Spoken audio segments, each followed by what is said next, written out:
Clássicos da Magnólia, o podcast oficial.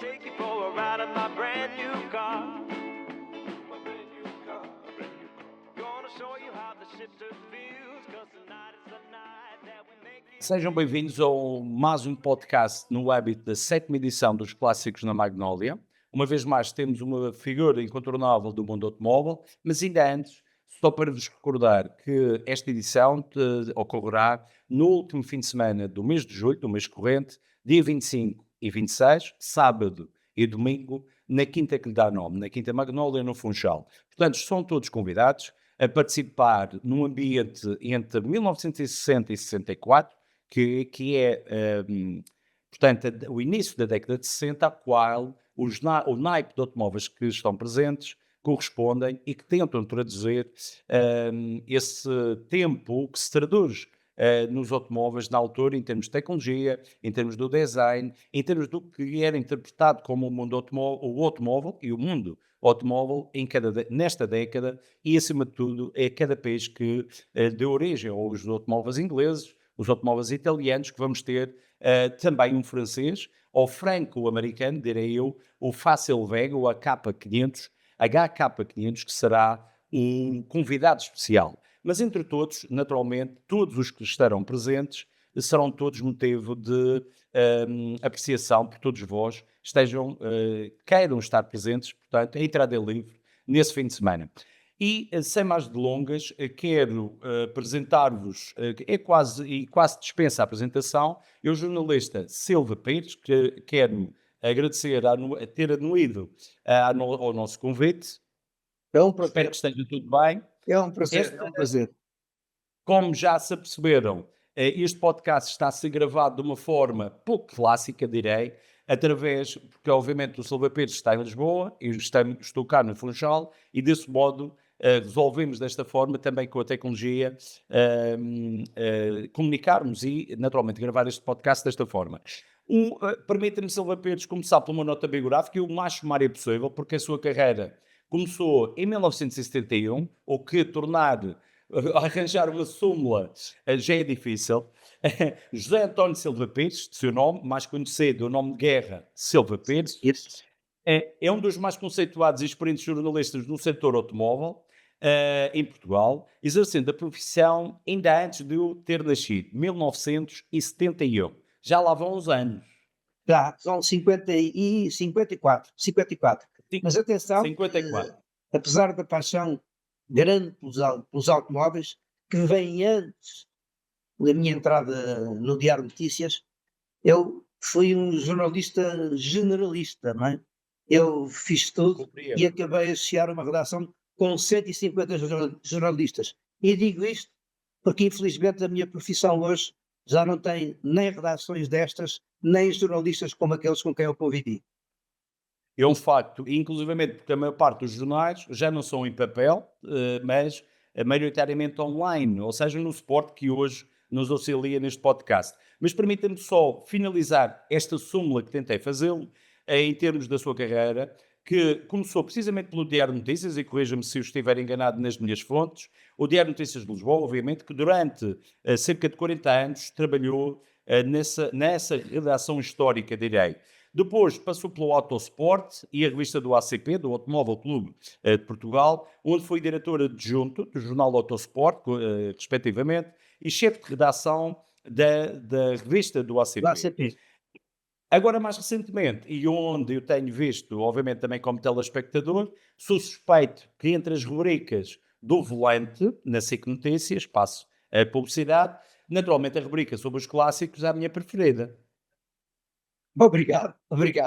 Já lá vão 120 carros. 120. É verdade. Mas, ainda estagiário, e voltando um pouco atrás para iniciar a nossa conversa, começou tudo enquanto estagiário no Diário de Notícias de Lisboa, por um Austin 7, ou mais conhecido por Austin Mini, 850 azul. Que era o carro da minha mãe, HL 9046.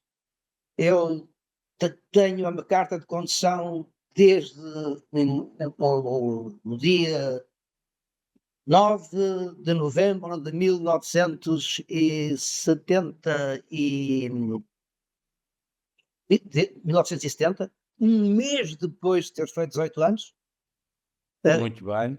quis candidatar-me a exame e o meu pai disse: "Não, senhor, epá, és igual aos outros, vais para uma escola." E então dei 3 aulas na Volkswagen e fiz exame, cortei o cabelo e tudo, na altura se usava grande, não fosse, não fosse o examinador, assim, pá, vem aqui hoje um cowboy mais para guiar, e ainda fiz exame junto à Praça de Touros de Campo Pequeno. Muito bem. E no Já mudou Volkswagen, 3 vezes curiosamente. de lugar. Mas o Mini da sua mãe, o tal azul clarinho, foi, digamos, de certa forma, ou terá sido, o início da paixão automóvel? Não, a paixão automóvel vem de antes. Eu gostava de tudo quando fossem automóveis, tal como um certo Marco Pestana também comprava as revistas todas, inclusivamente as de língua francesa, porque a minha experiência é de Era francófono. mais na Eu sou do tempo em que o francophonie. liceu se começava por aprender francês, portanto, Très bien. hã? E comprava naturalmente o motor que na altura era a publicação mais conhecida. Depois disso, mal mal me deram o carro da minha mãe, entenderam que é melhor dar lá o carro ao miúdo, que é melhor que ele andar para aí tirar o carro do sítio. O meu primeiro ordenado foi para a primeira prestação do segundo carro. Eu troquei o Muito Austin bem. 150 por um Austin 1000. Também a diferença não foi muita, mas enfim, tinha umas ventas Cosmic de 5 polegadas, um volante à maneira, um banco de competição, O Speedwell, uma antena elétrica, não, aquelas coisas que provavelmente uma antena FUBA, da marca FUBA, que na altura era usual. não, FUBA, FUBA. as jantes eram Cosmic. É Cosmic, exato, Pois que só, eram muito usados nos Mini. faltava tempo para comprar umas Mini Light, não sei se me estás a perceber, faltava Percebo. tempo.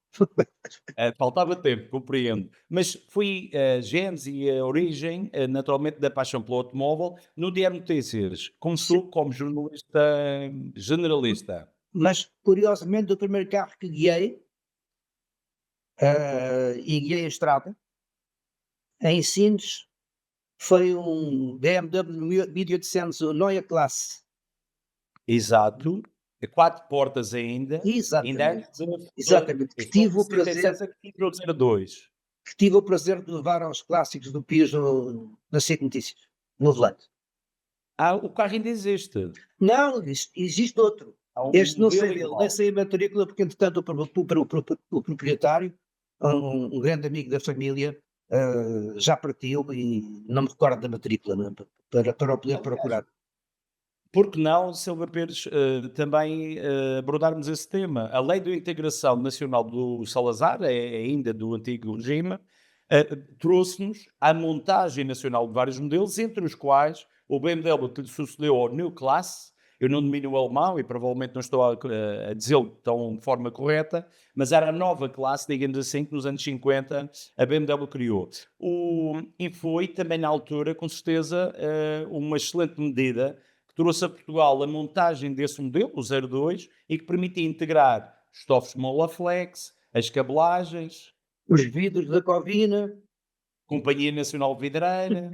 Ou seja, foi, a seu ver, Silva Pires, e melhor do que ninguém que nos poderá testemunhar, à minha geração, que sou de 74, e a todas as que me sucederam, foi uma excelente medida, que de certa forma a Auto Europa ainda será para um garoto era como vencedora. esfregar o ego. Eu vivo num país onde até já se fazem automóveis, não se fazem, montam, não é?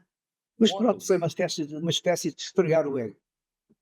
Foi, Foi. e foi naturalmente importante pelo trabalho que criou A Batista, a e Batista para aquilo que Augusto. trouxe de desenvolvimento e, Muito bem.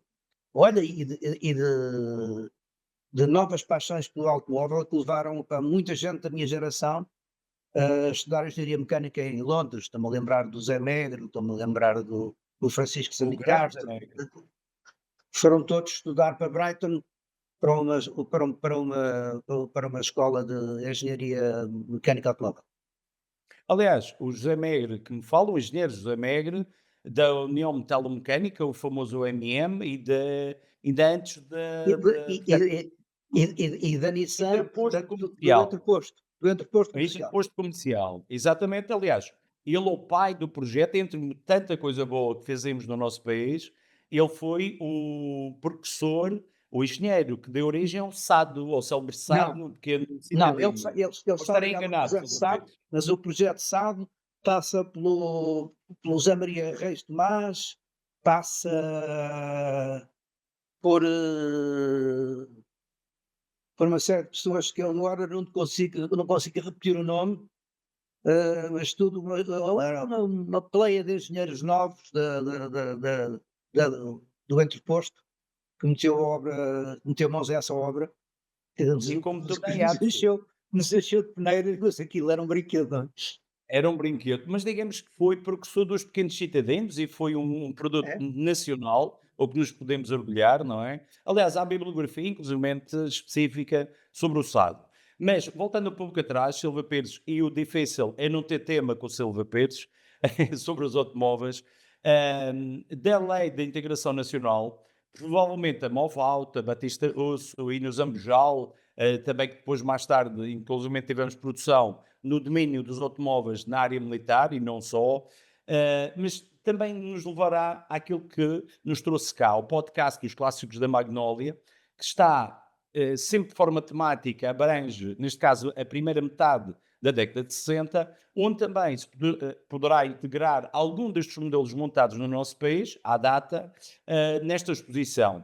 Portanto, temos como convidado especial a esta exposição, que será realizada a 25 e a 26 deste mês, no fim de semana, no último fim de semana de julho, o Fácil Vega HK500.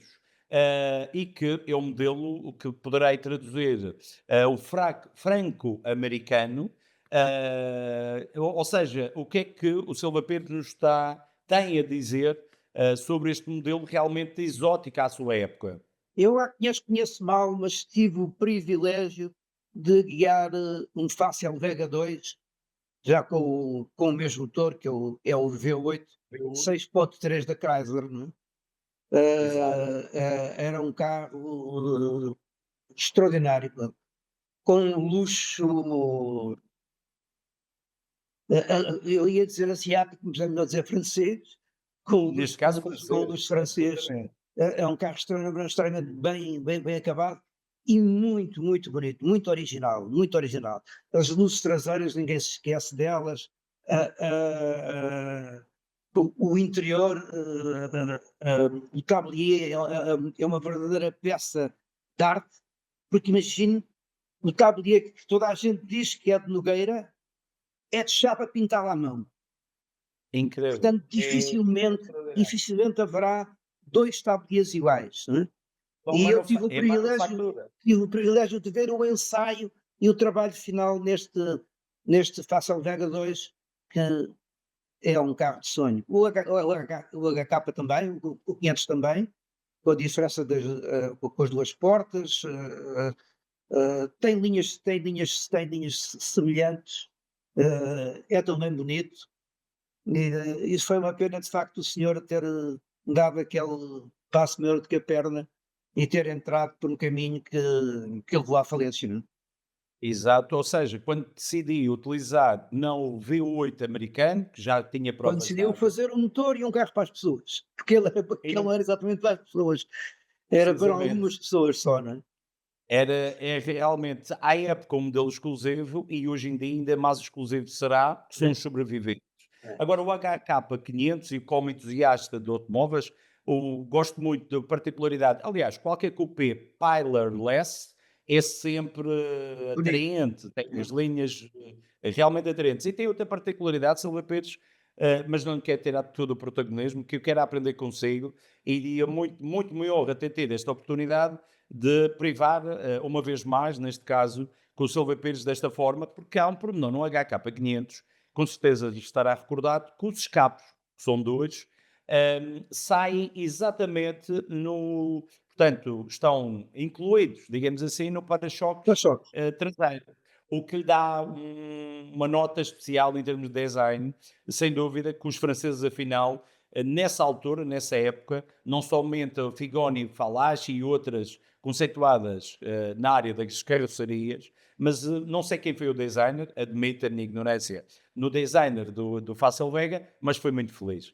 Mas, caro Silva Pires, da sua experiência nos clássicos da Magnolia, aliás, tive o gosto de o conhecer pessoalmente há 2 edições atrás, portanto em 2024, qual a sua opinião sobre este evento e tendo em conta também clássicos, obviamente, na Madeira, enquadrado numa ilha que, como bem sabe, a economia tem muita base o turismo, não é verdade? Para quem nos visita e para nós, residentes, um evento deste tipo. E também queria saber da sua opinião sobre o naipe de clássicos que já teve a oportunidade de vê-los cá, como também especificamente do naipe que vamos ter de 60 a 64 nesta edição. Eu acho que a Madeira não é só uma pérola do Atlântico, é uma pérola dos clássicos. Porque é notável que vocês tenham 2.000 clássicos registados. Eu Mas sei são que mais, se fala não da é? Madeira e esquece que o Funchal é a quinta cidade do país. Não é por acaso. Hein? O Funchal é a quinta cidade do país. Os clássicos da Magnólia, para já há aquele enquadramento paisagístico que é uma coisa deslumbrante. A quinta é uma maravilha, o ambiente é sensacional, todo o envolvimento com os jovens trajados à época e as iniciativas que acompanham a organização fazem dos clássicos da Magnólia qualquer coisa de especial no seu lugar. E vocês têm grandes organizações na Madeira nos clássicos, além da Magnólia. A Magnólia, para mim, deu-me também o prazer de me permitir guiar o Austin Healey do Dr. João Noronha, que é uma das peças que eu tenho guardada no coração com uma grande memória, porque é um carro, poderá não estar recuperado 100% a rigor, não é?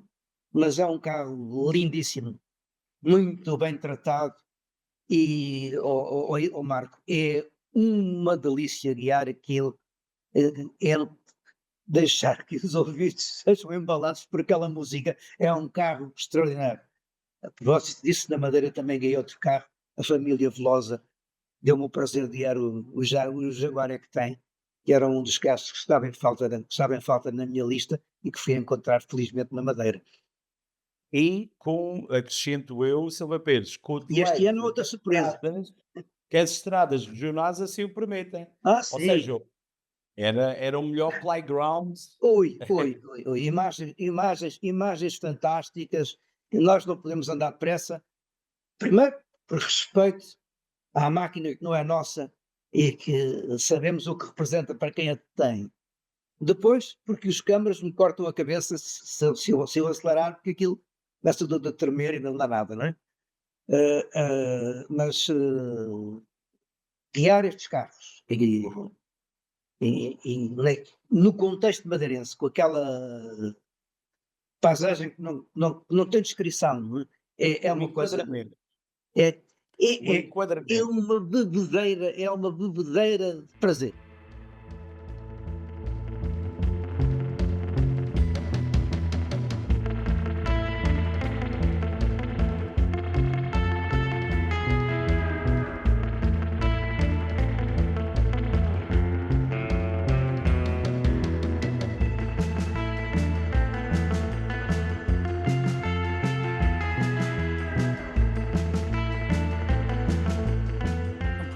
So, honestly, I remember when a lot of these old cars were on the road.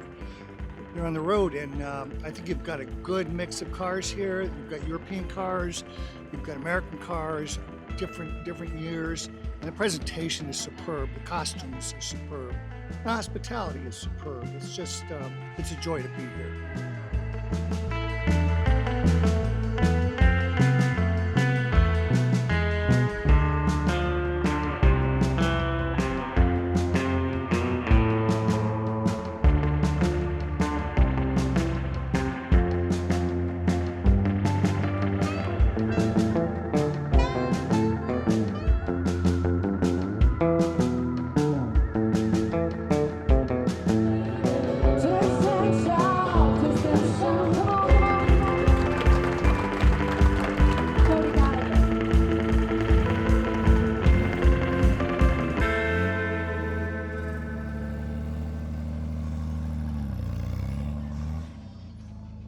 anos 60 são um período muito rico, muito rico. Há automóveis fantásticos. Ah,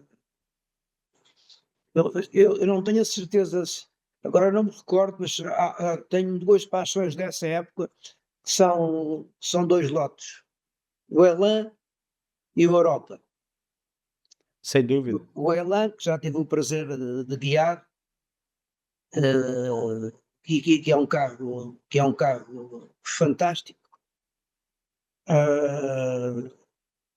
Entretanto, dá-se a mudança do 356 para o 911. Exatamente. A indústria alemã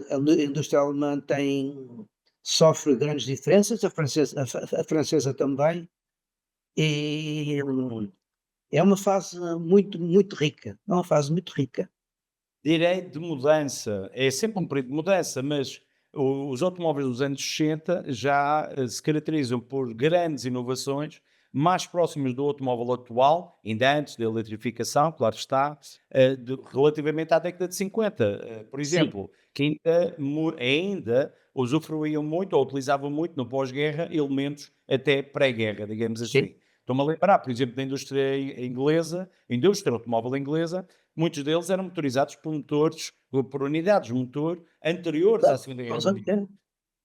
Ou seja, nos anos 60 houve uma mudança conceitual, não somente no design, como também na inovação mecânica e tudo aquilo que se pode entender no sistema, ou seja, dos vários órgãos que compõem um automóvel. O Silva Pires, nesse caso, e obviamente sendo de outra geração, em que iniciou precisamente a vida jornalística nos anos 70, com certeza estes automóveis que hoje são o objeto de exposição nos classes da Magnólia eram os carros que ainda circulavam. Em Portugal, quais eram os que te quer destacar ou que alguma história interessante nos queira dar desta época? Olha, em minha casa havia um Fiat 125, que era um automóvel que fez algum sucesso nos ralis, e era uma máquina com graça que eu guiei muitas vezes. Depois surgem em força os japoneses. Surgem em força os japoneses também. Isso é que é capaz de ser já um bocadinho mais avançado. Estou-me a lembrar do primeiro Celica, do TA-22. Já não posso precisar o ano em que o carro surge, se não é já anos 70. Eu tenho a impressão que sim. Mas É curioso. há todo aquele crescimento da Toyota, desigradamente, não é? Sem E dúvida. daquela célebre O frase Salvador Caetano publicitária do veio para ficar vai para ficar. e ficou E mesmo. ficou, Hã? sem Grandes dúvida. automóveis, grandes automóveis.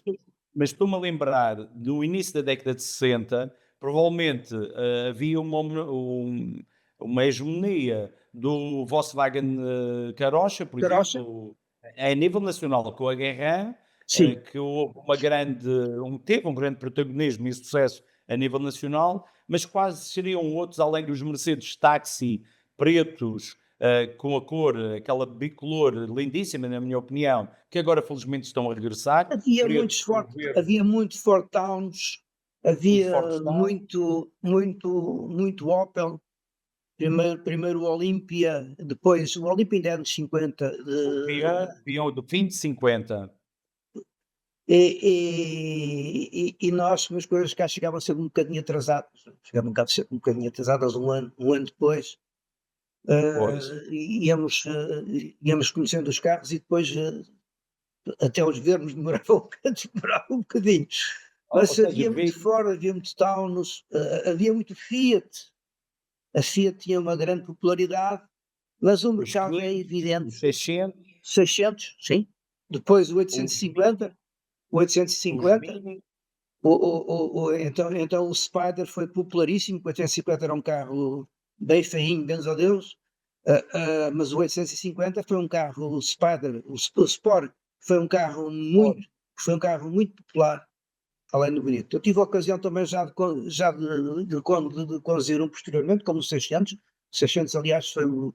Não, o primeiro carro da minha casa foi um 500, depois veio o 600, depois veio um Renault Dauphine, Dauphine. que também já guiei, e veio um R8, não um Gordini, infelizmente, mas um R8. A preparação do Amadeo Gordini. Sem a preparação famosa do Amadeo Gordini. O Ford Cortina, Sem dúvida. o Cortina GT, dá que foi, peso. o Getina que foi, Cortina de peso, o GT que foi um sucesso, e a fantástica versão Lotus, que era um carro transformado, que fez história nas pistas em Portugal.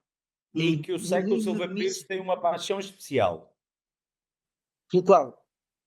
Pela Isto é Cortina? também pelo Cortina, e tive o privilégio de guiar um Lotus. E o meu... E viajei várias vezes de Cortina Lotus, que aliás era o carro do meu sogro, mas quando eu, na altura não era meu sogro, na altura não era meu sogro. Grande E- responsabilidade, dupla responsabilidade. E se fosse uma e- filha no dito carro? Não falámos de outras coisas, de outras coisas que passam por essa geração, como o NSU TT, o TTS, o Wilman Imp, Sem que são, dúvida. que são coisas. Eu há tempos apresentei o Wilman Imp no volante e Eu recebi tive a oportunidade de ver. uma série de contactos e não sabia que isso tinha existido. E eu lembro que foi um carro relativamente popular. Eu lembro que foi um carro Sem relativamente dúvida. popular. E um carro muito engraçado da sua época. É curioso que falávamos do Cortina da Ampezzo, que se deve ao seu nome, e houve outro que também utilizou os Dolomite, que era o Triumph Dos Dolomite. Dolomite, do Triumph Dolomite, que era um automóvel Dolomite, sensacional. Dolomite. Que era um automóvel Exatamente, foi isso. sensacional.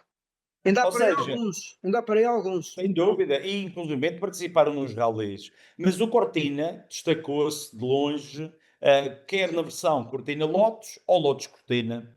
Portanto, marcaram uma época. Mas quais seriam outros que o Silva Pires queria destacar, por exemplo, nestes anos 60, 61, 62 até 64? Ô Marco, já me falha a memória, porque eu tenho Já andado somos dois clássicos, já somos dois clássicos. Já somos mais dois clássicos. funcionais, mais Mas, funcionais. ah, ah, olha, estou-me a lembrar do fantástico Volvo Marreco, não é? Que Sem é um carro dúvida. já fora de tempo, vem dos anos 50 e continuava a andar nessa altura, ia fazer coisas fantásticas, trocar os E o Faustino Amazon? E o do Amazon? Amazon. 1.6, 1.8, muito antes do Zaba, já É? faziam furores. O sueco, Houve coisas. Há um dos carros que está lá, que vai estar na Magnólia, o Carmen Guia. O sem Carmen dúvida. Guia. Mas isto tudo para dizer uma coisa, Marco. Como é que é possível que nós nos divertíssemos tanto com automóveis de 60 cavalos?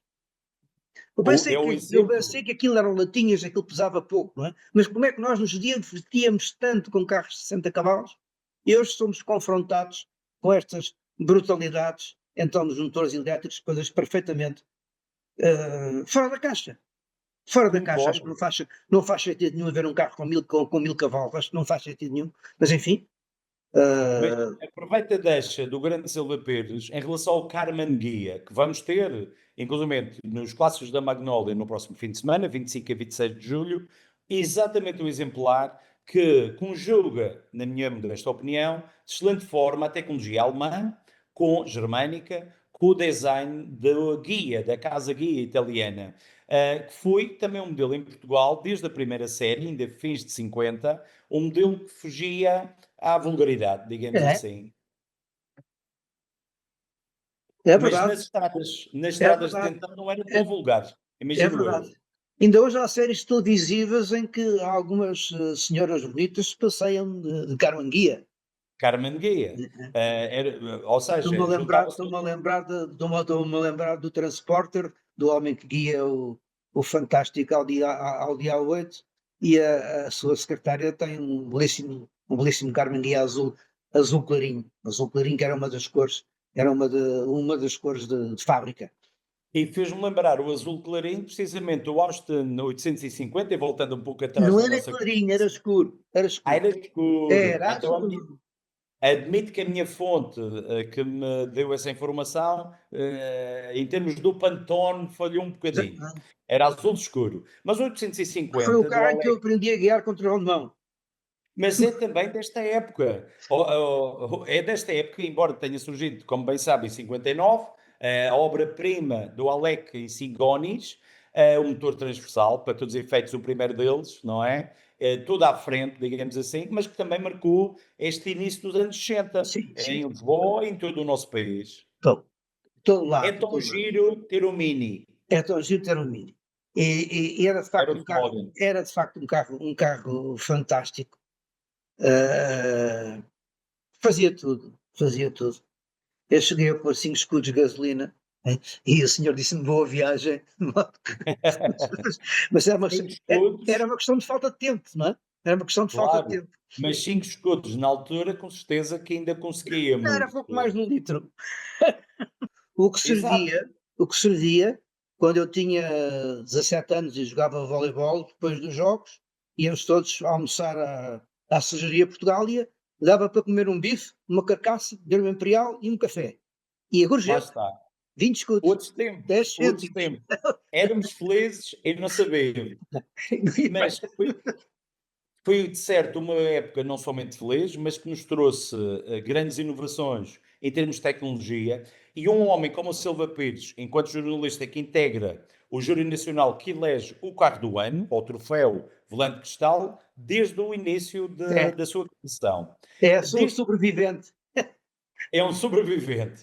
Mas é uma época que não é que sejamos nostálgicos, mas cada época tem a sua, eh, digamos, factos marcantes. Mas de todos, e é sempre difícil, naturalmente na nossa conversa que tínhamos pano para mangas, passa a expressão, mas queria era que o Silva Pires nos ajudasse a eleger de tantos carros do ano que existiram, qual aquele que realmente, na sua opinião, é aquele ou aqueles que quer destacar de ano após ano, aqueles que foram eleitos e eram elegíveis por serem talvez fora da caixa, à sua época. Ó Marco, é uma decisão muito difícil. Eu tenho um grande respeito por um modelo da Renault, que é o Clio. Eu acho que o Clio foi um dos melhores super minis que se fizeram. Foi subindo com as sucessivas gerações, e esta é um carro credor de todos os elogios. Acho que foi outro carro fantástico, foi o Nissan, ah, aquele Nissan familiar grande de 4 portas. Mas 4x4, não, Não, não, não, Terrano, não, não, não, não, não, Almera, um familiar que eu o não, o Almera, Almera, não, não é antes do Almera, provavelmente, antes do Almera, não consigo não, lembrar. não estou a São identificar. 46 automóveis e Claro. começa a fazer um bocado de confusão. Mas houve muitos e bons que se destacaram, mas nesta época, portanto, recordo-nos, o carro do É ano e os evidente que troféus, não se pode deixar passar a eleição de 2 Golfs. O Golf é um carro que marca sem dúvida. definitivamente, marca os nossos tempos, a nossa geração, a geração do Marco e a minha, não é? É Eu verdade, é verdade. a primeira vez que andei num Golf diesel, que o Zé Era o Pinto, 1500? o falecido Zé Pinto, estava a conduzir e me disse: "Vá, vai lá experimentar isto abaixo."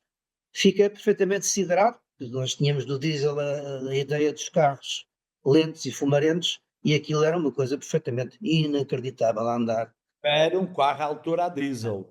Por acaso, por coincidência, terei a minha carta de condução precisamente num Golf amarelo, diesel, um Golf 1. O Golf 1 que nasceu sobre a a linha do Giugiaro, Exato. já na Ital Design. E foi o cidadino europeu que tanto sucesso deu à marca, à Volkswagen, sem dúvida, embora um pouco posterior, já nos anos 70, mas foi um marco que, e muito bem, mereceu O ser o carro Giugiaro do. tem coisas giras, entre aquelas, por exemplo, a de ter vendido à Fiat um projeto para o Uno, que depois deu lugar ao, o, deu lugar ao fantástico primeiro Micra, que a Fiat não gostou. O Nissan Micra. Mas o Giugiaro é um tratado, pá, porque quando nós queremos falar com ele, quando queríamos falar com ele nos salões, quando havia salões automóveis, o Giugiaro tinha uma verdadeira corte. O Giugiaro entrava, era il príncipe, hein? Vinha Sem dúvida. logo, ele dirigia-se, nós dirigíamos ao Giugiaro e vinha logo a secretária, faz favor, quem é você? Olha, só queria fazer uma pergunta.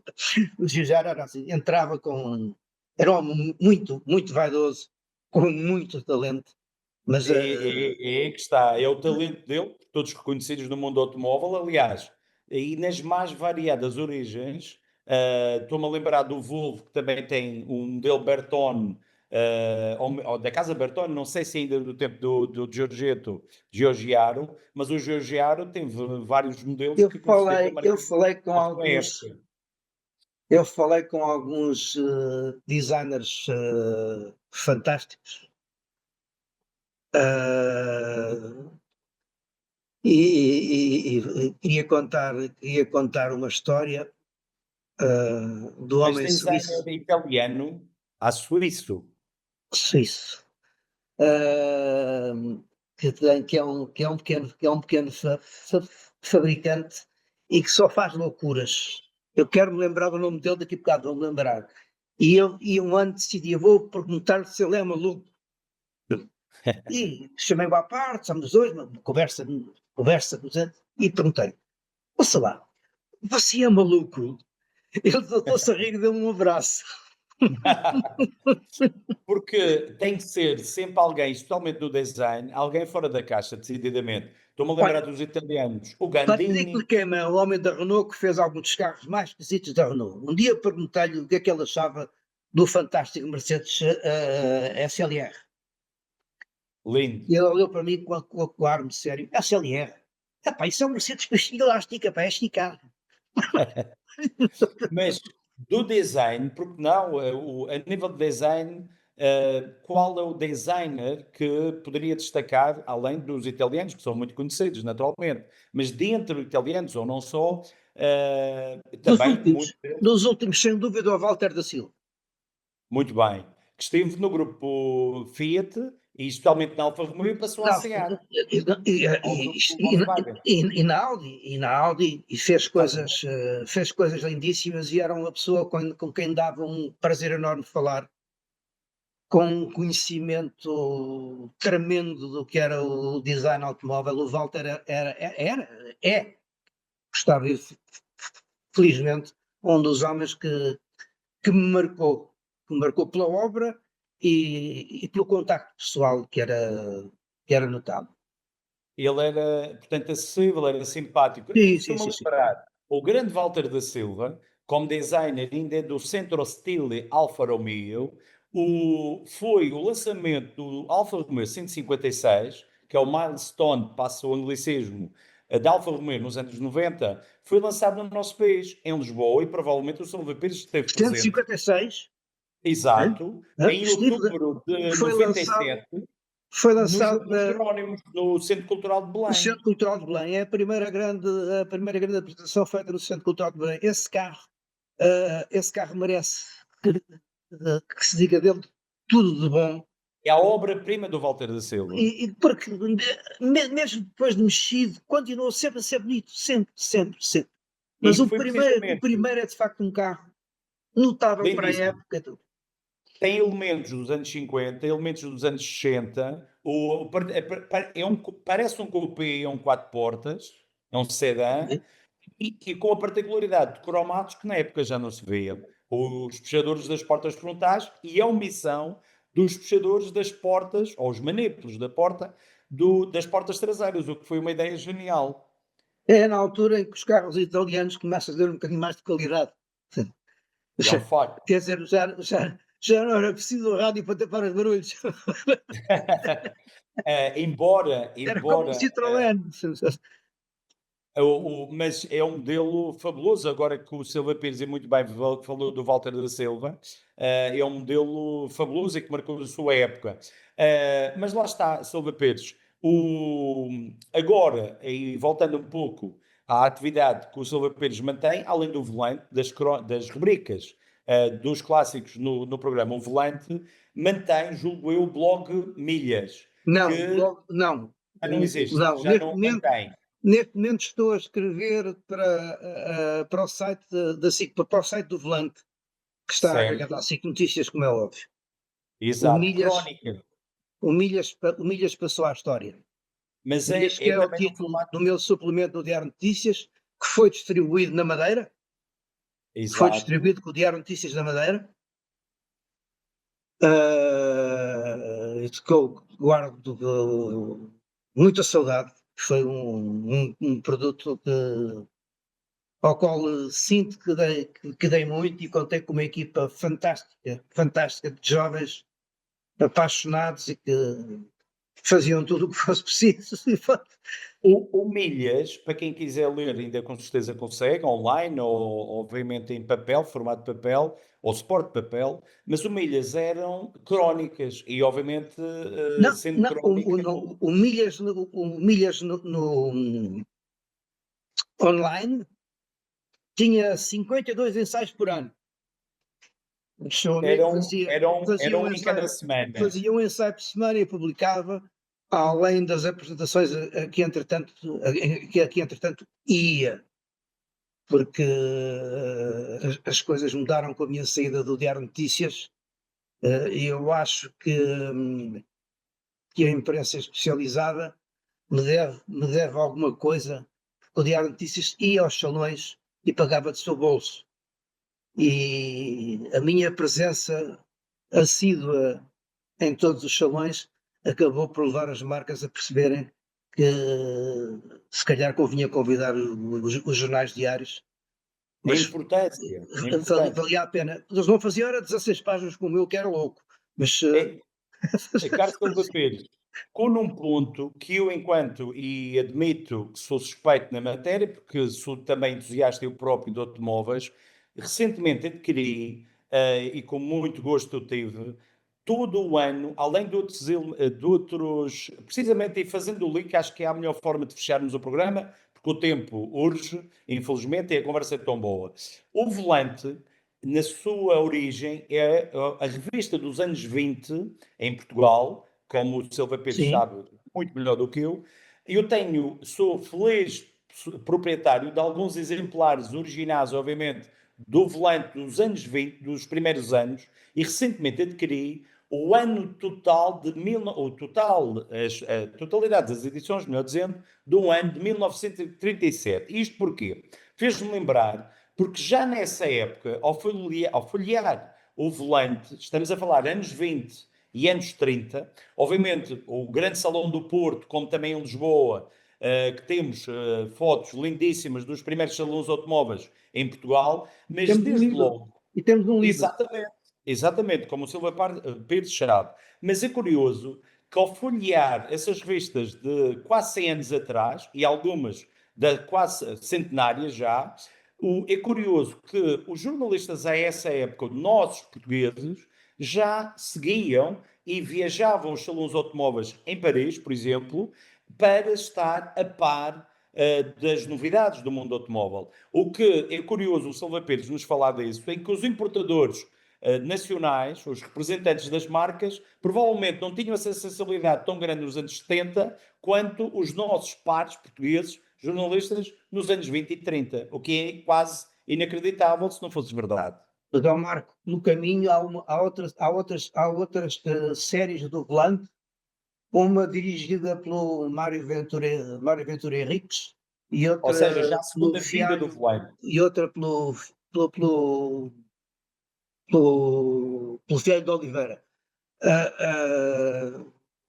pessoas que estão em campos políticos completamente opostos, que ninguém ligaria ao automóvel. O Fialho até foi ao Rally de Portugal, ao Rally TAP ainda, com o mecânico, num Fiat 850 Sport.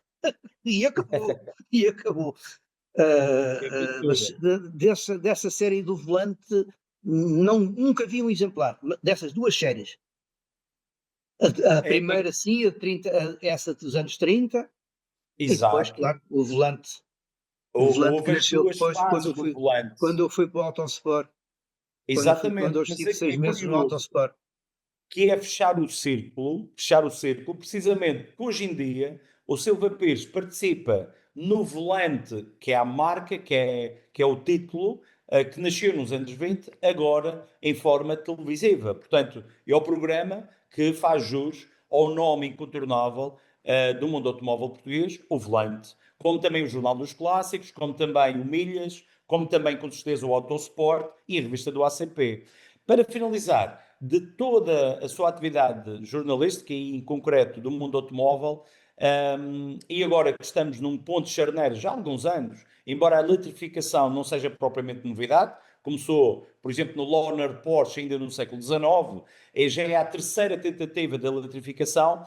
Para si, Silva Pires, e da sua vasta experiência, naturalmente, que acha, será que veio, utilizarei, vou com a devida vénia ao slogan que eu tenha criado, terá vindo como a Toyota nos tempos idos do Salvador Caetano, insigne português e grande empreendedor.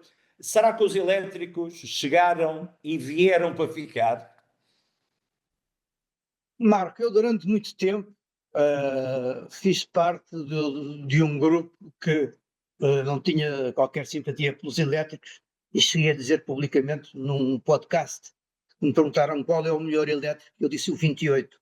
O 28 é o elétrico mais famoso de Lisboa. Hoje não penso assim. Acho que é uma inevitabilidade. Não sei se os elétricos sobreviverão sozinhos. Gostava que os combustíveis sintéticos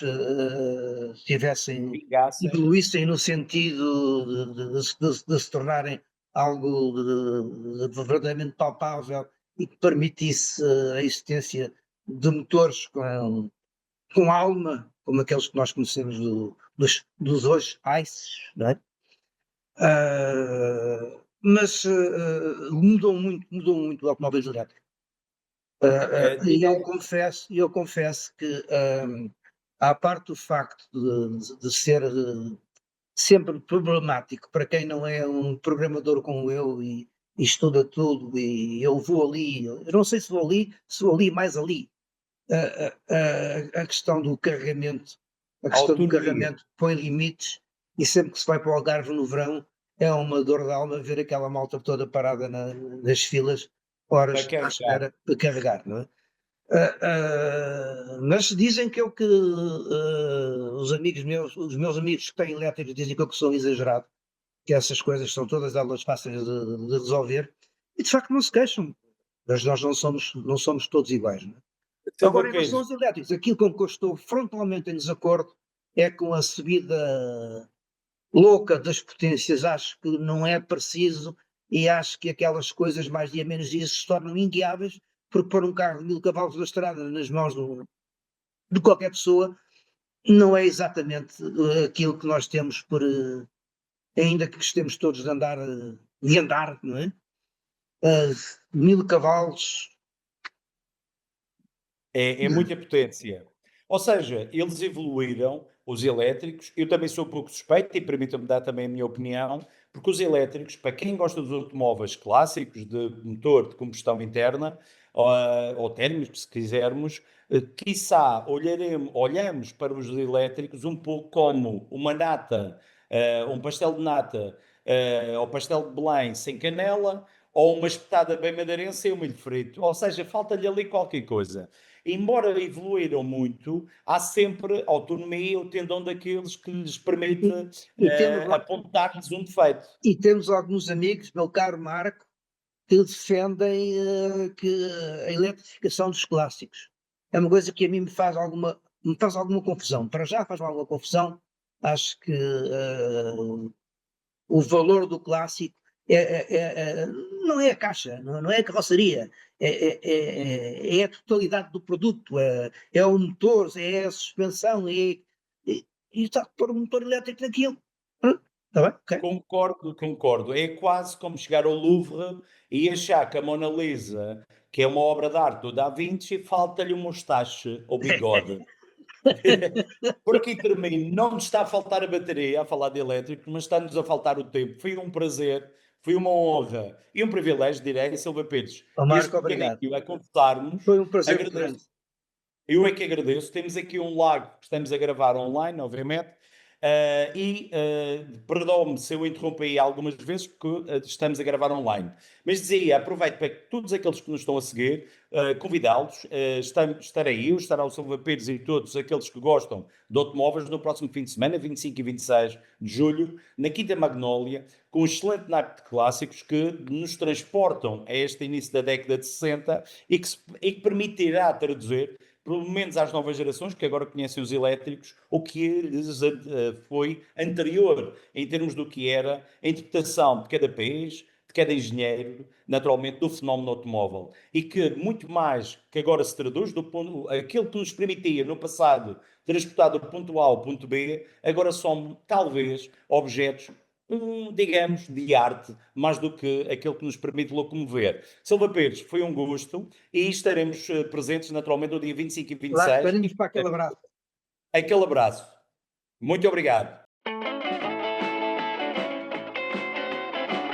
Gonna take it for